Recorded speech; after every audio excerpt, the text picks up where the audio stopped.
नगरीय निकाय निर्वाचन के अंतर्गत मंगलवार को खरगोन जिले की 3 नगरीय निकायों में मतदान शांतिपूर्ण संपन्न हुआ। नगरीय निकाय निर्वाचन अंतर्गत मंगलवार को खरगोन जिले की 3 नगर निकायों में मतदान शांतिपूर्ण संपन्न हुआ। राज्य निर्वाचन आयोग के निर्देशानुसार सुबह 6 बजे से मतदान केंद्रों पर संबंधित अभ्यर्थी मान्यता प्राप्त राजनीतिक दल के अधिकृत व्यक्तियों और अभिकर्ताओं की उपस्थिति में मॉक पोल के बाद वास्तविक मतदान सुबह 7 बजे प्रारंभ हुआ। 3 नगरीय निकायों के लिए कलेक्टर श्री कुमार पुरुषोत्तम ने अलग अलग अधिकारियों को नियुक्त किया गया था। वहीं कलेक्टर श्री कुमार और एसपी श्री धर्मवीर सिंह महेश्वर और मंडलेश्वर में निरीक्षण किया। साथ ही निर्वाचन प्रेक्षक श्री चतुर्भुज सिंह ने भी महेश्वर और मंडलेश्वर में मतदान केंद्रों का निरीक्षण कर व्यवस्थाएं देखी।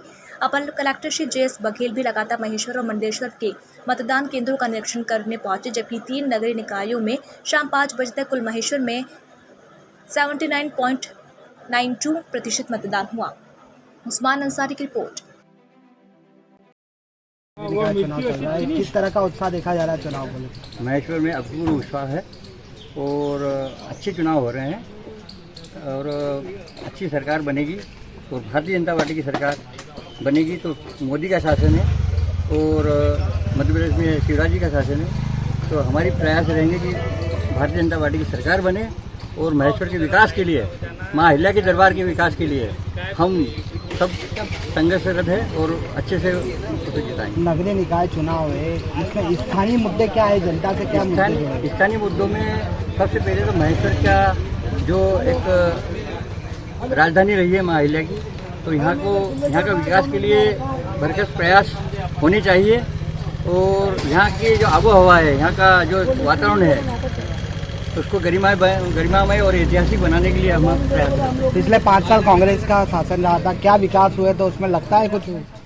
विकास तो कुछ भी नहीं हुए। 5 साल की कांग्रेस की सरकार ने यहाँ पे ध्यान नहीं दिया, यहाँ के परिषद के लोगों ने ध्यान नहीं दिया और यहाँ पे भ्रष्टाचार इतना हुआ है कि सभी लोग बच्चे को आज जानते हैं कि महेश्वर में मोदी के जो आवास योजनाएं थी और दूसरी अन्य योजनाओं में ऊपर से तो आई है पर यहाँ नीचे तक बराबर लोगों में वो क्रियान्वयन नहीं हो पाई। इसलिए यहाँ पे लोगों में आक्रोश भी है और लोगों में एक तरह से ये था कि जो भ्रष्टाचार हुआ है इसका जवाब आज चुनाव में देंगे। वार्ड नंबर 1 में चुनाव का बहिष्कार किया था कुछ समय पहले, हाँ। क्या कारण था उसका? वो कुछ मुद्दे थे।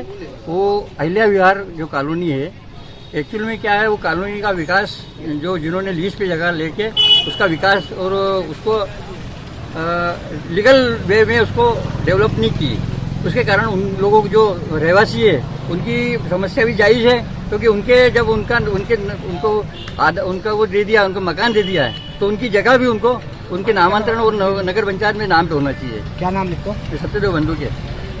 नगरीय आपने भी मतदान किया, किन मुद्दों को लेकर मतदान किया? हमारे पास तो माननीय विजय लक्ष्मी साधु जी एक तो मुख्य चेहरा ही है जो विधायक थे यहाँ के और उन्होंने पूरा गांव का विकास किया हुआ है। और मुद्दे हमारे तो पास तो एक तो पार्षदों ने तो 20-20 हज़ार रुपये पहले तो रिश्वत जो ली है भवन निर्माण की और उसकी प्रधानमंत्री आवास की। एक मेन मुद्दा तो ये था कि भ्रष्टाचार बहुत हुआ है और उसके बाद नगर का बहुत सारा काम जो बाकी रह गया था जो विधायक जी करना चाहते थे लेकिन किसी प्रकार कर नहीं पाए थे, तो वो मुद्दे हमारे पास है ढेर सारे। मध्य प्रदेश की पर्यटन नगरी देखा जाता है और विकास के रोड, नाली, सड़क कई मुद्दे हैं नगरीय निकाय के स्थानीय लोगों ने बताया, तो किन मुद्दों को लेके आप जा रहे हो अंदर? नहीं, निश्चित तौर पे नाली और ये सब बनना चाहिए और बनेगी भी, लेकिन ये सीवरेज ट्रीटमेंट के कारण काम अटक गया है। तो ये सीवरेज ट्रीटमेंट का काम पहले कंप्लीट होगा, उसके कारण ही पूरी रोड ही खुदी हुई है। जब इसका काम कंप्लीट होगा और परिषद निश्चित तौर पे हमारी आती है तो नाली के ऊपर जाली भी पूरी हम कंप्लीट करा के देंगे।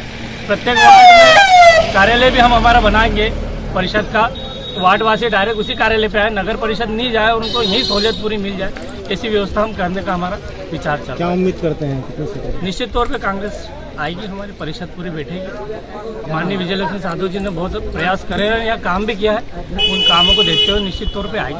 अभी तक कितना % मतदान हो चुका है?